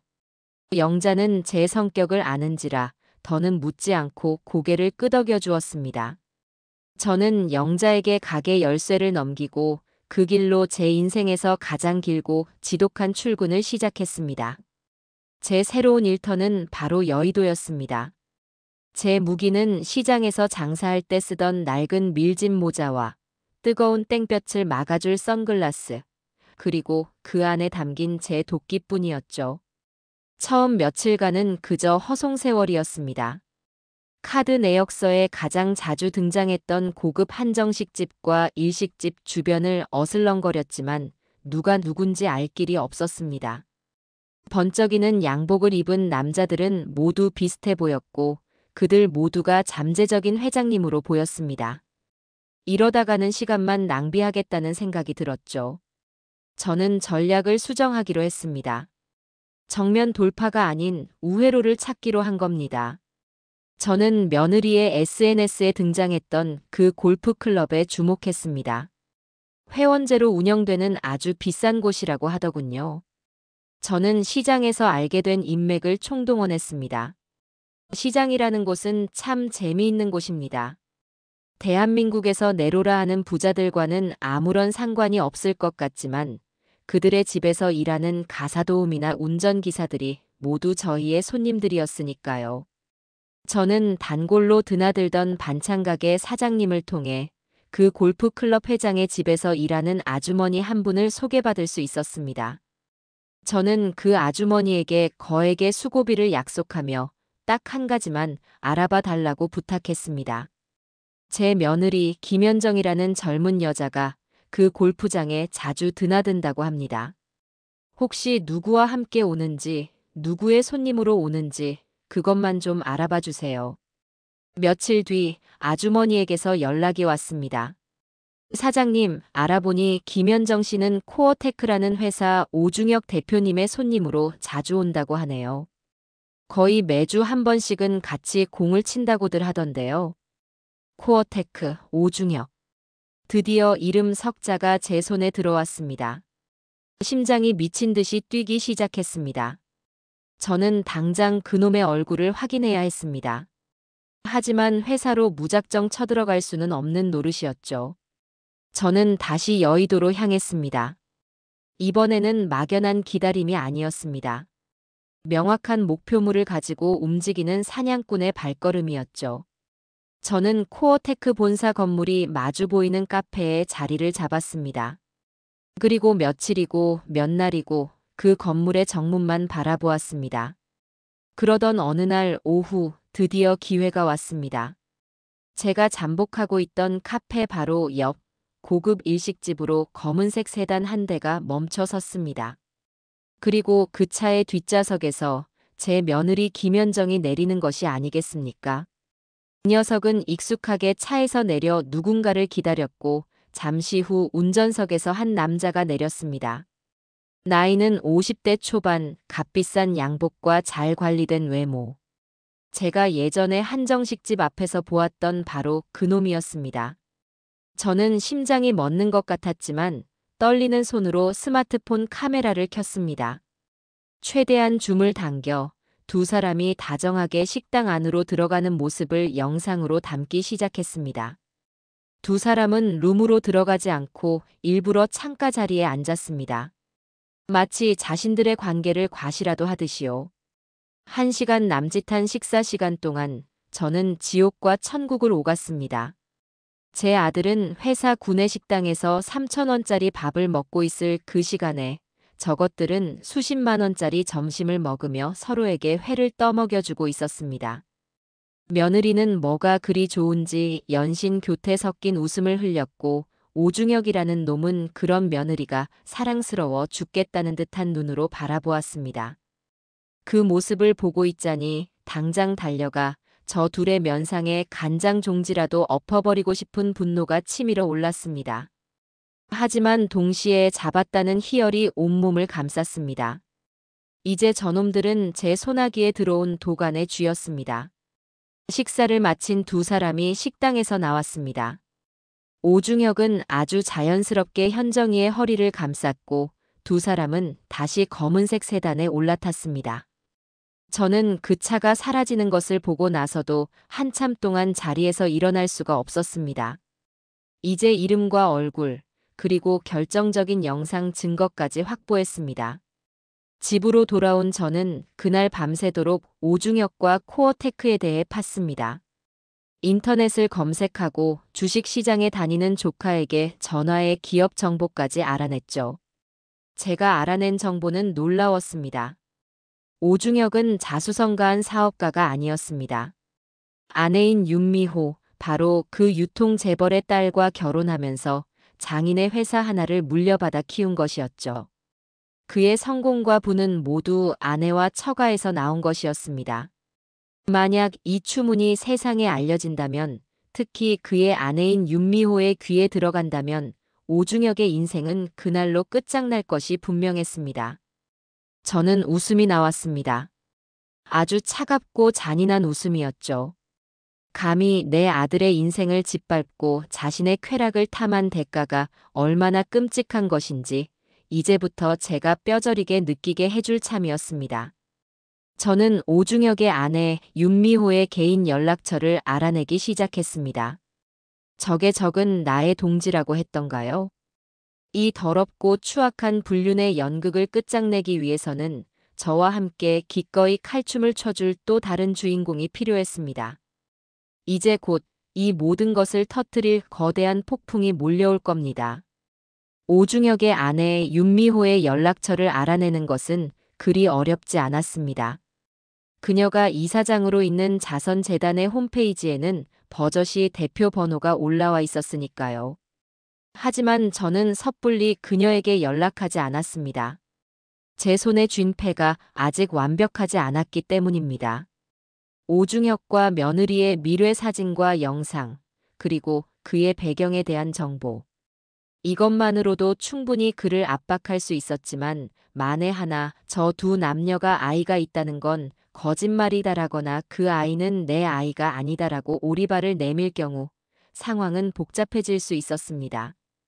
특히 윤미호라는 여자가 남편의 명예와 자신의 가정을 지키기 위해 저와 며느리를 돈을 노린 사기꾼으로 몰아갈 가능성도 배제할 수 없었죠. 저는 이 전쟁을 시작하기 전에 누구도 반박할 수 없는 신의 한 수를 마련해야 했습니다. 그 어떤 거짓말이나 변명도 통하지 않는 절대적인 증거. 바로 유전자 검사 결과서였습니다. 제 아들의 고백을 통해 저 아이가 제 핏줄이 아니라는 것은 이미 알고 있었습니다. 하지만 이 사실을 저만 아는 것은 아무 소용이 없었습니다. 세상 모든 사람들이, 특히 이 사건의 관계자들이 모두가 인정할 수밖에 없는 객관적인 사실로 만들어야 했습니다. 저는 이 절차의 중요성을 깨닫고 몰래 변호사 사무실을 찾아갔습니다. TV에서 자주 보던 이혼 전문이라는 변호사였습니다. 상담료가 아까웠지만 전쟁에서 이기기 위한 투자라고 생각했습니다. 제 이야기를 모두 들은 변호사는 안경을 고쳤으며 차분하게 말했습니다. 어머님, 상황은 충분히 이해가 갑니다. 하지만 현재 어머님이 가지고 계신 증거만으로는 부족할 수 있습니다. 아드님의 진술은 법정에서 배우자에 대한 악감정에서 비롯된 주장으로 치부될 수 있고 두 사람이 식사하는 사진만으로는 부적절한 관계를 입증하기 어렵습니다. 그럼 어떻게 해야 합니까? 가장 확실한 방법은 아이와 아드님 간의 친자관계가 성립하지 않는다는 것을 증명하는 겁니다. 친자관계 부존재 확인 소송을 위해서는 유전자 검사 결과가 필수적입니다. 그 서류 한 장만 있으면 이 모든 상황을 단번에 정리할 수 있습니다. 며느님은 위자료는커녕 사기 결혼으로 인한 손해배상까지 청구당할 수 있는 입장이 되는 거죠. 변호사의 말은 제 결심을 더욱 굳건하게 만들어 주었습니다. 이제 제 목표는 명확해졌습니다. 무슨 수를 써서라도 아이와 민수의 유전자 샘플을 확보해 검사를 의뢰하는 것이었습니다. 문제는 어떻게 샘플을 확보하느냐였습니다. 눈치 빠른 며느리 앞에서 아이의 머리카락을 뽑거나 입안을 긁어내는 것은 불가능에 가까웠습니다. 저는 완벽한 위장과 자연스러운 연기가 동반된 치밀한 작전이 필요했습니다. 그리고 그 무대는 바로 제가 직접 제안했던 아이의 100일 잔치가 될 것이었습니다. 저는 며느리에게 전화를 걸어 100일 잔치 계획을 상의하는 척했습니다. 아가, 이번 주말에 100일 잔치 하기로 한 거 말이다. 내가 식당 좋은 데로 예약해 놓았다. 한정식 코스 요리로 룸도 제일 큰 걸로 잡았으니 양가 부모님 다 모시고 오너라. 어머, 어머니. 그렇게까지 크게 안 하셔도 되는데 저희 부모님은 그냥 저희끼리 하라고. 무슨 소리. 사돈 어른께도 당연히 인사드려야지. 내가 직접 전화드릴 테니 걱정 마라. 저는 며느리가 거절할 틈도 주지 않고 사돈댁에 직접 전화를 걸었습니다. 아무것도 모르는 사돈 부부는 귀한 손주 100일에 초대해 주셔서 감사하다며 연신 허리를 숙였습니다. 저는 그들을 이 잔인한 연극의 가장 앞자리 관객으로 앉힐 생각이었습니다. 자신들의 딸이 저지른 짓을 그들의 눈으로 직접 확인하게 만들어야 했습니다. 드디어 약속한 주말이 되었습니다. 저는 그날을 위해 가장 값비싸고 화려한 한복을 차려입었습니다. 제 얼굴에는 자애로운 할머니의 미소가 걸려 있었지만 제 핸드백 안에는 이 모든 것을 끝낼 작은 도구들이 숨겨져 있었습니다. 식당 룸에 들어서자 양가 식구들이 모두 모여 화기애애한 분위기를 연출하고 있었습니다. 현정이는 제 아들 옆에 꼭 붙어 앉아 행복한 아내이자 어머니인 척 연기를 하고 있었고, 사돈 부부는 사람 좋은 웃음을 지으며 연신 제게 감사를 표했습니다. 아이고 사부인. 이렇게 좋은 자리를 다 마련해 주시고 정말 감사합니다. 머려 사돈어른. 다 한 가족인데요. 우리 손주가 복덩이인가 봅니다. 이렇게 다 같이 모이게 하고. 저는 태연하게 그들과 인사를 나누고 오늘의 주인공인 아이에게 다가갔습니다. 현정이의 품에 안긴 아이는 제가 사준 하얀 실크 드레스를 입고 있었습니다. 그 모습이 어찌나 예쁘던지 저도 모르게 잠시 마음이 흔들릴 뻔했습니다. 하지만 저는 곧 마음을 다잡았습니다. 저 아이는 죄가 없지만 저 아이의 존재는 제 아들의 삶을 갉아먹는 증거였습니다. 아이고, 우리 공주님. 오늘 세상에서 제일 예쁘네. 할미가 주는 선물이야. 저는 준비해온 순금 목걸이와 팔찌를 아이의 목과 팔에 직접 채워주었습니다. 카메라 플래시가 터지고 사람들은 박수를 쳤습니다. 저는 아이를 품에 안아들고 볼에 뽀뽀를 하며 세상에서 가장 다정한 할머니를 연기했습니다. 그리고 바로 그때 저는 계획을 실행에 옮겼습니다. 어머나, 우리 공주님. 배고팠구나. 아이고, 침을 이렇게 많이 흘리면 어떡해. 쯧쯧. 저는 가방에서 깨끗한 가재 손수건을 꺼내는 척하며 사실은 그 안에 숨겨두었던 작은 비닐 지퍼백과 멸균 면봉을 꺼내 들었습니다. 사람들의 시선이 막 차려지기 시작한 음식으로 쏠린 틈을 타 저는 재빨리 면봉으로 아이의 입안 구석구석을 부드럽게 훑었습니다. 아이는 그것이 장난인 줄 아는지 깨르르 웃으며 제 손가락을 잡으려고 했습니다. 저는 아이의 침이 듬뿍 묻은 면봉을 누구도 보지 못하게 비닐 지퍼백에 넣고 그것을 다시 손수건으로 여러 겹 감싸 제 핸드백 가장 깊숙한 곳 비밀 주머니에 넣었습니다.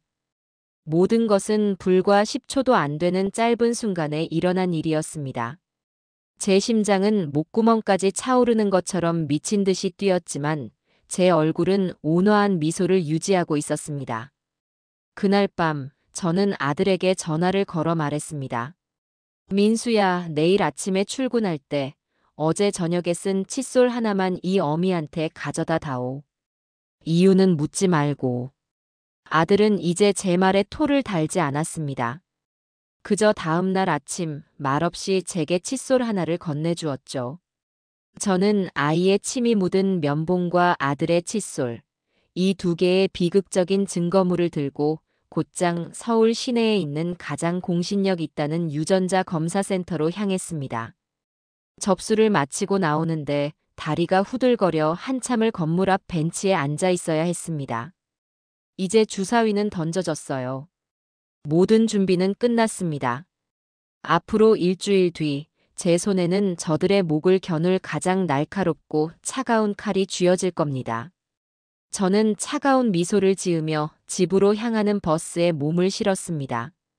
창밖으로 펼쳐진 서울의 풍경이 마치 거대한 폭풍이 몰려오기 전에 고요한 바다처럼 느껴졌어요.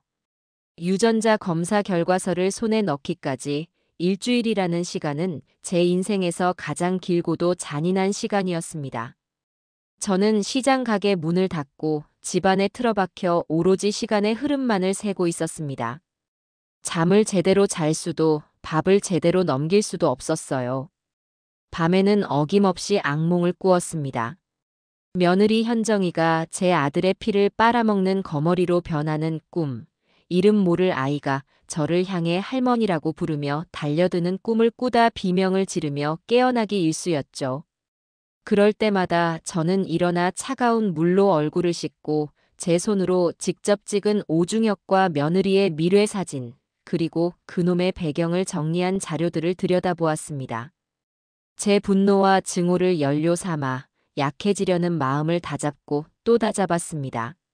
마침내 일주일이 되던 날 오후였습니다. 우편함에 꽂힌 여러 통의 우편물 사이에서 유전자 검사센터의 로고가 찍힌 두툼한 서류 봉투를 발견했습니다. 저는 떨리는 손으로 봉투를 집어들었습니다. 그 종이 봉투가 어찌나 무겁게 느껴지던지 마치 제 아들의 인생과 제 남은 삶의 무게가 전부 담겨 있는 것만 같았어요. 집으로 돌아와 식탁에 앉아 저는 심호흡을 한번 하고 봉투를 뜯었습니다. 여러 장의 서류들 사이에서 제가 찾던 바로 그 한 장의 종이가 모습을 드러냈습니다. 유전자 감정 결과서. 마이너스 검체 A, 검체 B는 친자 관계가 성립하지 않음 친부 확률 0%. 그 글자를 본 순간 저는 눈을 감았습니다. 놀라지도 슬프지도 않았습니다. 그저 이제 모든 준비는 끝났다는 차가운 안도감이 온몸을 휘감았습니다. 예상했던 결과였지만 이렇게 활자로 직접 확인하고 나니 제 결심은 더욱더 강철처럼 단단해졌습니다. 이제 이 잔인한 연극의 마지막 장을 넘길 시간이었습니다. 저는 그날 저녁 오중혁의 아내 윤미호가 이사장으로 있다는 자선재단 사무실로 전화를 걸었습니다. 비서로 추정되는 젊은 여자의 목소리가 들려왔습니다. 네, 재단입니다. 윤미호 이사장님 좀 연결해 주십시오. 실례지만 누구신지 먼저 밝혀주시겠습니까? 약속되지 않은 전화는 연결해드리기 어렵습니다. 저는 잠시 숨을 고르고 제 평생에서 가장 차갑고 위협적인 목소리를 꺼내 들었습니다. 저는 윤미호 이사장님 남편 오중혁 대표의 숨겨진 아이 문제로 전화드린 사람이라고 전하세요. 아마 이사장님께서 아주 흥미로워하실 이야기일 겁니다.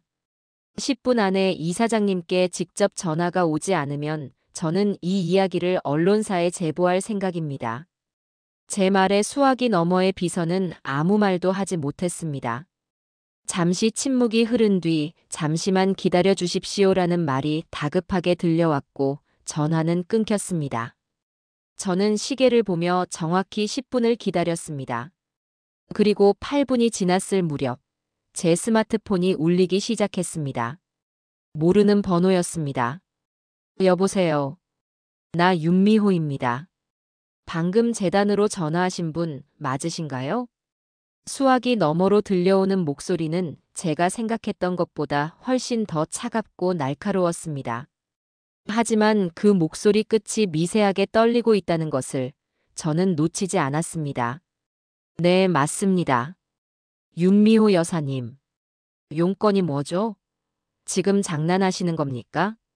당신 누구야? 장난 아닙니다. 저는 댁의 남편 오중혁 씨의 내연녀, 김현정의 시어머니 되는 사람입니다. 그리고 댁의 남편이 제 며느리와의 사이에서 낳은 아이에 대해 여사님과 아주 길고 진지한 대화를 나누고 싶습니다. 만나시죠. 내일 오전 10시. 청담동지 호텔 로비 라운지에서 뵙겠습니다. 혼자 나오세요. 윤미호는 제게 더 질문하지 않고 일방적으로 약속을 정한 뒤 전화를 끊었습니다. 저는 그녀의 태도에서 오만함과 동시에 진실을 마주해야 하는 자의 두려움을 느꼈습니다. 다음 날, 저는 약속 장소에 30분 먼저 도착했습니다. 그리고 잠시 후 약속 시간 정각에 윤미호가 라운지 안으로 들어섰습니다. 머리부터 발끝까지 최고급 명품으로 휘감은 그녀는 한 마리의 우아하고도 날카로운 흑표범 같았습니다. 그녀는 저를 발견하고는 곧장 다가와 제 맞은편에 앉았습니다. 이야기해 보시죠. 시어머니라는 분. 그녀의 눈빛은 저를 신문하는 형사의 그것과 같았습니다. 저는 귀에 눌리지 않고 준비해온 서류들을 하나씩 테이블 위에 올려놓기 시작했습니다. 먼저 제 며느리 김현정과 댁의 남편 오중혁 씨가 아주 깊은 관계라는 증거입니다. 저는 두 사람이 한정식집과 일식집에서 다정하게 식사하는 사진들, 그리고 오피스텔 주차장에서 진하게 포옹하는 사진들을 그녀 앞에 밀어놓았습니다. 윤미호의 표정에는 변화가 없었지만 테이블 아래로 보이는 그녀의 주먹이 하얗게 굳어지는 것이 보였습니다. 이런 사진만으로 내 남편의 외도를 확신할 수는 없죠. 사업상 만나는 파트너일 수도 있으니까요. 그렇겠죠. 그래서 다음 증거를 준비했습니다. 저는 두 번째로 며느리의 카드 내역서와 오중혁의 회사 법인카드 내역서를 나란히 놓았습니다. 제가 아는 인맥을 총동원해 불법적인 방법으로 손에 넣은 자료였습니다. 두 내역서에는 같은 날, 같은 시간, 같은 장소에서 결제한 기록들이 수두룩했습니다. 호텔 스위트룸, 고급 레스토랑, 명품 매장까지. 사업 파트너와 이렇게 개인적인 시간을 많이 보내는군요. 심지어 제 아들의 돈으로 대개 남편 선물을 사바치기까지 했는데도 말입니다. 윤미호의 입술이 파르르 떨렸습니다. 하지만 그녀는 여전히 무너지지 않았습니다. 그래서 아이 이야기는 뭡니까? 그게 핵심이겠죠. 네. 그게 핵심입니다. 저는 마지막으로 제 핸드백 가장 깊숙한 곳에서 유전자 검사 결과서 원본을 꺼내 그녀의 앞에 놓았습니다. 이건 제 아들 정민수와 제 며느리가 낳았다는 그 아이의 유전자 검사 결과입니다. 보시다시피 친부 확률은 0%입니다. 이 아이는 제 아들의 아이가 아닙니다. 바로 댁의 남편 오중혁의 씨앗이라는 말입니다. 그 순간 윤미호의 단단하던 가면이 와르르 무너져 내렸습니다. 그녀는 떨리는 손으로 결과서를 집어들고 그 위에 적힌 글자들을 몇 번이고 반복해서 읽었습니다. 그녀의 눈에 처음으로 분노와 경악, 그리고 처절한 배신감이 떠올랐습니다. 이럴 수가. 이제 믿으시겠습니까, 윤 여사님? 저와 당신은 같은 쓰레기들에게 인생을 농락당한 피해자입니다. 한참 동안 말이 없던 윤미호는 이내 눈물을 삼키고 다시 얼음 같은 표정으로 돌아왔습니다. 그녀는 저를 똑바로 바라보며 말했습니다. 원하시는 게 뭐죠? 복수입니다. 제 아들의 인생을 망쳐놓은 저것들을 제 손으로 직접 지옥에 쳐넣고 싶습니다. 좋아요. 윤미호는 자리에서 일어났습니다. 어머님. 이제부터 어머님과 저는 한 배를 탄 겁니다. 증거는 제가 확인했으니 이제부터 무대를 만들고 칼을 휘두르는 건 제가 하겠습니다. 대신 어머님께서는 제게 시간을 벌어주셔야 합니다. 제가 신호를 보낼 때까지 아무것도 모르는 척 평소처럼 그 아이의 할머니 역할을 계속해 주세요. 그 여우 같은 년이 단 하나의 의심도 품지 못하게요. 배신당한 두 여자의 위험하고도 처절한 동맹이 그렇게 시작되었습니다. 그녀의 눈빛에서 저는 저보다 더한 도끼와 분노를 보았습니다. 우리의 복수는 생각보다 훨씬 더 잔인하고 완벽하게 이루어질 것 같았습니다. 윤미호와의 밀회 이후 저와 그녀는 은밀하게 연락을 주고받으며 복수를 위한 무대를 차근차근 만들어 나갔습니다. 그녀의 행동은 무서울 정도로 신속하고 정확했습니다. 그녀는 자신의 비서와 사설 탐정까지 고용해 남편 오중혁과 며느리 김현정의 일거수일투족을 감시하기 시작했습니다. 그리고 며칠 지나지 않아 윤미호에게서 연락이 왔습니다. 어머님, 오피스텔을 찾아냈습니다. 강남 한복판에 있는 최고급 오피스텔이에요. 제 남편이 다른 사람 이름으로 임대한 곳입니다. 그곳이 그들의 밀회 장소이자 아이와 함께 유사 가족놀이를 하는 곳이더군요. 수화기 너머로 들려오는 윤미호의 목소리는 차가웠지만 그 안에 담긴 분노는 활화산처럼 뜨거웠습니다. 마스터키도 이미 손에 넣었습니다. 이제 덫은 완성되었으니 여우를 그 안으로 몰아넣기만 하면 됩니다. 그 역할은 어머님께서 해주셔야 합니다. 어떻게 하면 되겠습니까? 그 여자 김현정이라는 여자가 아무런 의심 없이 아이를 데리고 그 오피스텔로 들어가게 만들어야 합니다. 최소 하룻밤 이상 머무르게 말이죠. 저는 알겠다고 대답하고 전화를 끊었습니다. 이제 제 연기가 빛을 발할 시간이었습니다. 저는 그 어느 때보다도 다정하고 인자한 시어머니가 되어야 했습니다. 주말을 앞둔 금요일, 저는 아들 집에 들러 최고급 한우와 제철 과일을 한가득 안겨주었습니다. 그리고는 현정이의 손을 잡고 세상에서 가장 안타까운 표정을 지어 보였죠. 아가, 너희들 사는 걸 보니 내 마음이 너무 아프다. 민수는 회사 일에 치여 피곤하고 너는 밤낮으로 아이 보느라 얼굴이 반쪽이 되었구나. 제 말에 현정이는 아니에요. 어머니라고 말하면서도 내심 동의하는 눈치였습니다. 그래서 내가 너희에게 휴가를 주기로 했다. 다음 주 주말에 제주도 최고급 호텔 스위트룸을 내 이름으로 예약해놨다. 항공권도 물론이고. 아무 생각 말고 우리 손주 데리고 셋이서 푹 쉬다 오너라. 모든 비용은 이 할미가 쏠 테니. 제주도 최고급 호텔 스위트룸. 그 말에 현정이의 눈이 탐욕으로 반짝이는 것을 저는 똑똑히 보았습니다. 정말요, 어머니? 그래도 괜찮을까요?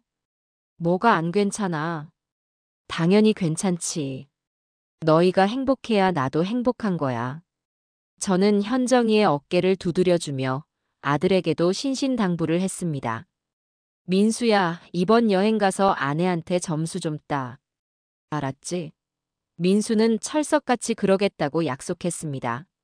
하지만 이 모든 것은 거짓말이었습니다. 제주도 호텔 예약 따위는 존재하지 않았죠. 제가 노린 것은 따로 있었습니다. 여행을 핑계로 현정이의 경계심을 완전히 허물고 그 주말 동안 집을 비우게 만들어 오중혁을 만날 명분을 주는 것이었습니다. 아니나 다를까 그날 저녁 제 아들에게서 전화가 왔습니다. 목소리가 잔뜩 상기되어 있었어요. 엄마, 현정이가 이상해. 제주도 여행은 다음 주로 미루면 안 되겠냐고. 이번 주말에는 자기 몸이 너무 안 좋아서 집에서 푹 쉬고 싶대. 자기가 아는 용한 마사지사한테 예약해놨다고. 저는 웃음이 나오는 것을 꾹 참았습니다. 용한 마사지사라니 그게 바로 오중혁이겠지요. 그래. 아내가 아프다는데 어쩌겠니? 그럼 그렇게 하라고 해라. 여행은 다음에 가면 되지. 저는 태연하게 아들을 안심시켰습니다. 모든 것이 제 계획대로 그리고 윤미호의 예측대로 흘러가고 있었습니다. 현정이는 제 아들에게 몸이 아프다는 핑계를 대고 주말 동안 자유를 얻어냈고 그 시간을 이용해 아이를 데리고 오중혁의 오피스텔로 들어갈 생각이었습니다. 결전의 날인 토요일 오후가 되었습니다. 윤미호에게서 지금 김현정이 아이와 함께 오피스텔로 들어갔다는 문자가 도착했습니다. 저와 아들 민수, 그리고 윤미호는 오피스텔 근처에서 만나기로 약속했습니다. 저는 집을 나서기 전 민수의 손을 꼭 잡았습니다. 그 녀석의 손은 차갑게 식어 있었고 사시나무처럼 떨리고 있었습니다. 민수야, 정신 똑바로 차려. 이제부터 네 눈으로 직접 진실을 확인하게 될 거다. 더 이상 도망치거나 외면하지 마.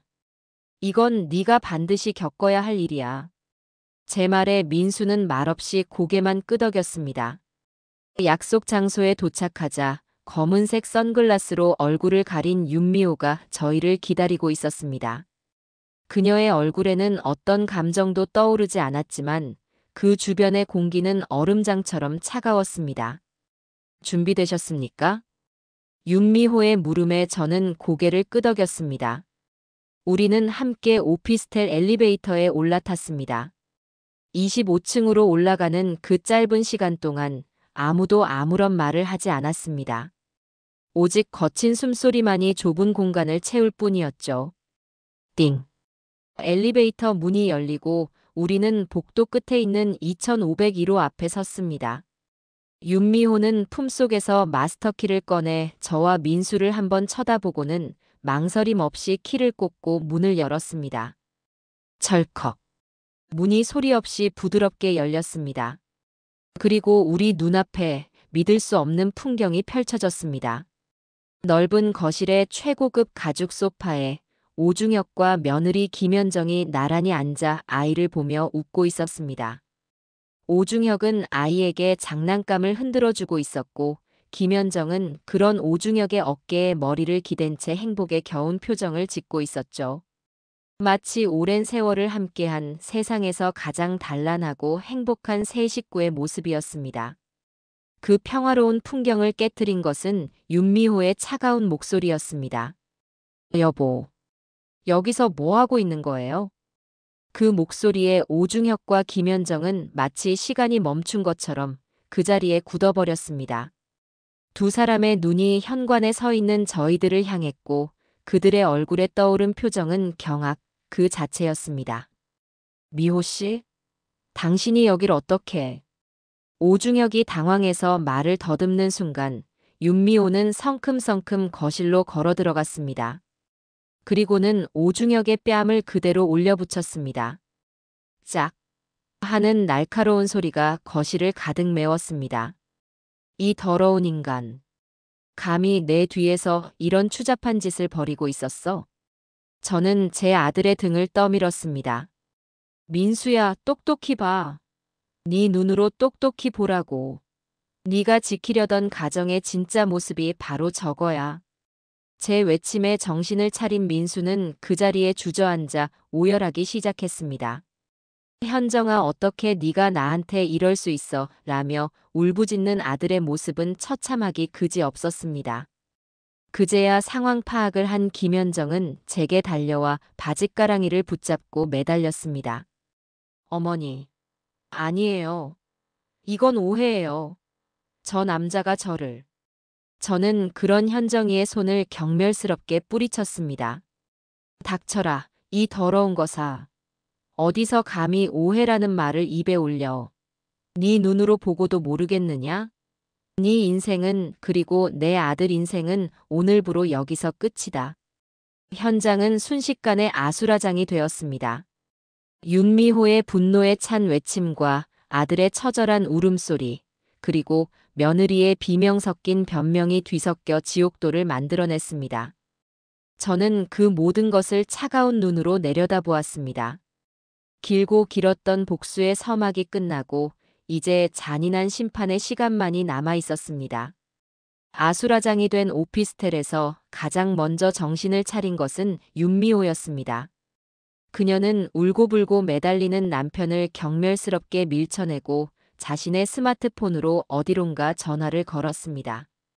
김 변호사님, 지금 바로 오피스텔 주소 보내드릴 테니 이혼 서류와 재산 포기 각서 준비해서 오세요. 네, 지금 당장이요. 그녀의 목소리에는 한치의 망설임도 없었습니다. 그녀는 전화를 끊고 이제는 바닥에 주저앉아 넋이 나간 며느리 김현정과 그 옆에서 엉엉 울고 있는 제 아들 민수를 향해 말했습니다. 그리고 두 사람. 이제 두 사람의 차례예요. 그 자리에서 모든 것이 결정되었습니다. 윤미호의 연락을 받고 30분 만에 달려온 변호사들 앞에서 네 사람의 운명이 갈렸습니다. 윤미호는 남편 오중혁에게 이혼은 하지 않겠다고 했습니다. 대신 그의 모든 재산과 회사 지분을 자신의 명의로 이전하고 오중혁은 그저 월급만 받는 허수아비 대표로 남을 것을 요구했습니다. 만약 거부할 시 이 모든 사실을 장인, 즉 윤미호의 아버지에게 알려 그의 인생을 사회적으로 완전히 매장시키겠다고 협박했죠. 오중혁은 아무런 저항도 하지 못하고 모든 서류에 도장을 찍었습니다. 다음은 제 차례였습니다. 저는 변호사가 미리 준비해온 이혼 서류를 김현정의 얼굴 앞에 던졌습니다. 도장 찍어. 위자료는 없어. 네가 내 아들을 기만한 것에 대한 손해배상금으로 네가 가진 모든 것을 빼앗아도 시원찮을 판이니까. 김현정은 마지막 발악을 하듯 제게 매달렸습니다. 어머니, 제가 잘못했어요. 한 번만 용서해 주세요. 민수 씨, 나 정말 오빠 사랑했어. 이건 다 저 남자가. 저는 그런 며느리의 뺨을 다시 한번 후려쳤습니다. 그 더러운 입에 내 아들 이름 올리지 마. 네가 사랑? 네 사랑은 네 손목에 채워진 그 시계고 네가 걸친 그 명품 옷이겠지. 당장 꺼져. 저는 며느리의 짐을 그 자리에서 모두 복도로 내던졌습니다. 아이의 기저귀 가방, 장난감, 그리고 녀석의 명품 가방들까지. 김현정은 아이를 안고 울면서 맨발로 오피스텔에서 쫓겨났습니다. 오중혁은 차마 그녀를 돌아보지도 못하고 고개를 숙이고 있었죠. 모든 것이 끝난 뒤 저와 민수, 그리고 윤미호는 한동안 말이 없었습니다. 폭풍이 휩쓸고 간 자리에는 처참한 고요함만이 남아 있었죠. 윤미호는 제게 다가와 고개를 숙였습니다. 어머님 죄송합니다. 그리고 감사합니다. 죄송할 것도 감사할 것도 없습니다. 우리는 각자의 가정을 지키기 위해 싸웠을 뿐이니까요. 그날 이후 저희는 다시 만나지 않았습니다.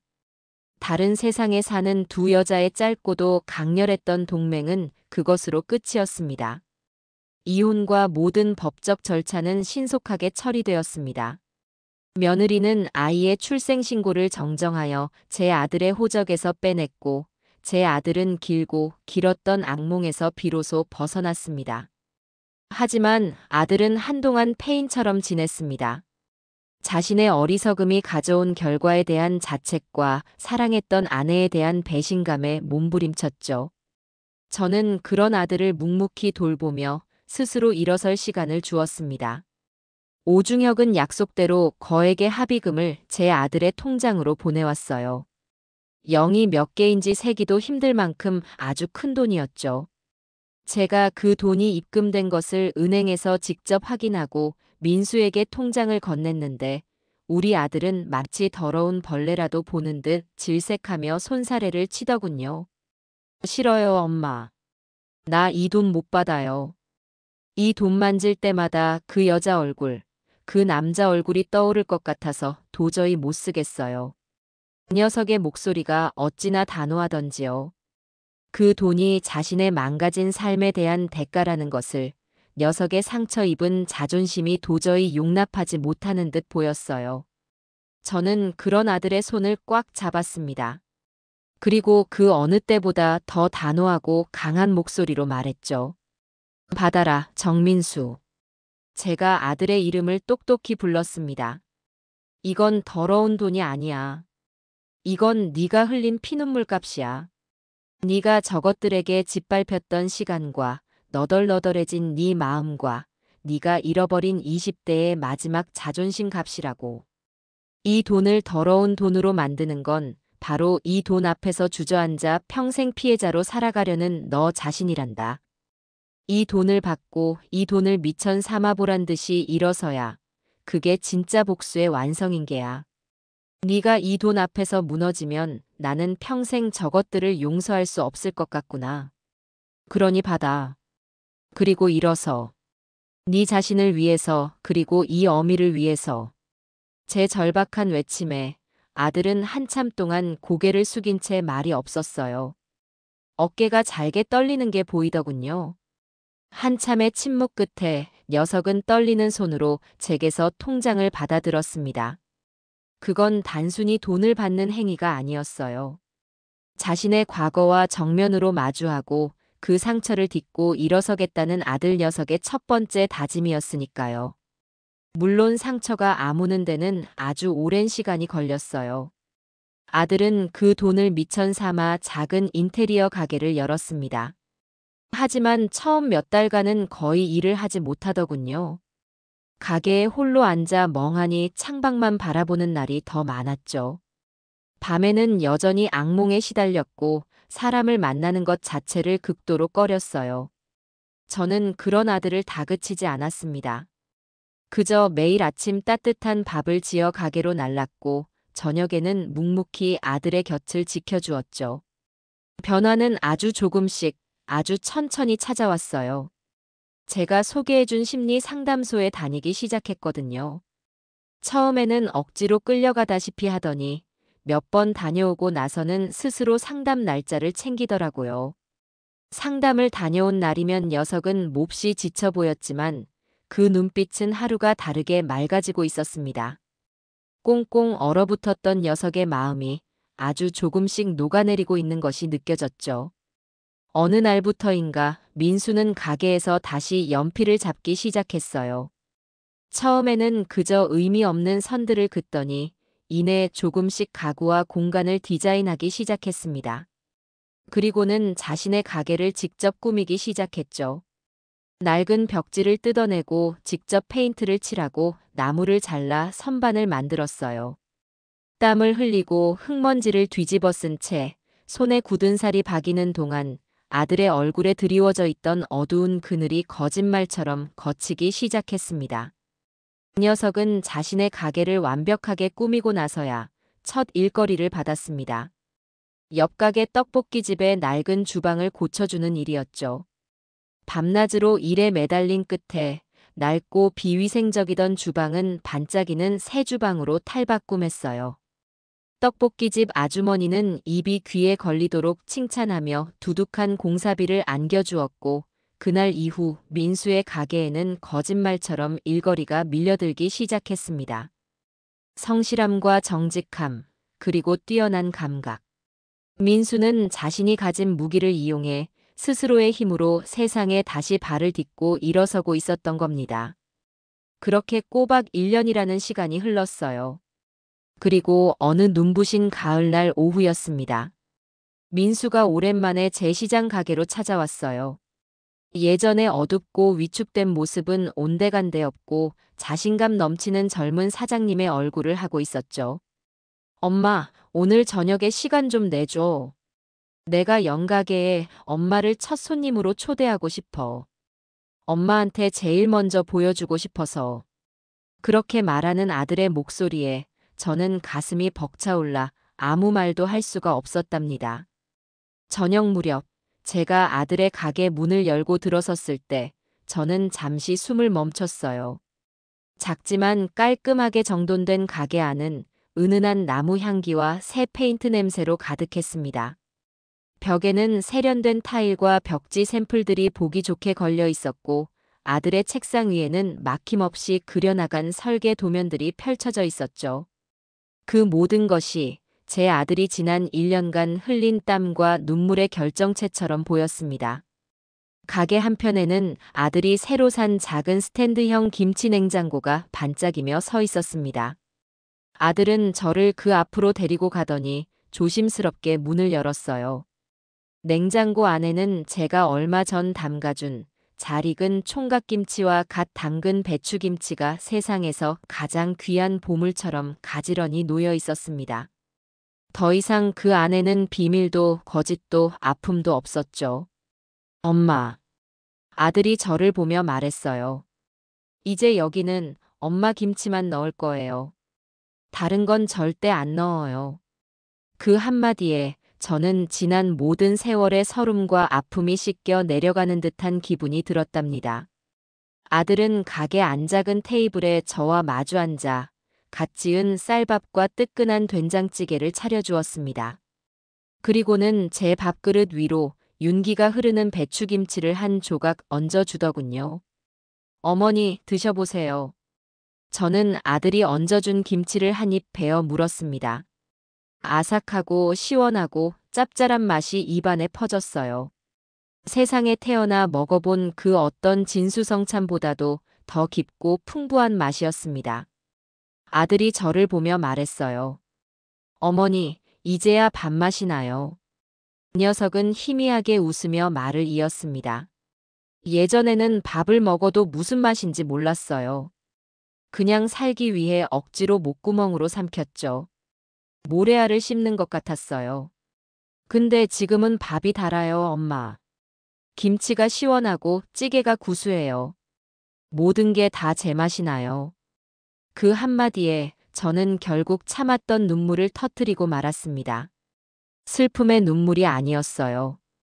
기쁨과 대견함과 안도와 그리고 제 아들을 향한 미안함과 사랑이 뒤섞인 아주 뜨거운 눈물이었죠. 제 아들이, 제 어리석고 착해 빠졌던 아들이 그 길고 어두운 터널을 지나 비로소 진짜 어른이 되어 제 앞에 앉아 있었습니다. 길고 지독했던 싸움의 모든 상처가 제 눈물과 함께 아들의 그 맑은 미소와 함께 씻겨나가는 것 같았어요. 창밖으로는 따스한 가을 햇살이 쏟아지고 있었습니다. 우리 모자의 길고 길었던 겨울이 드디어 끝이 난 겁니다. 이제는 따뜻한 봄날을 맞이할 시간만이 남아 있어요.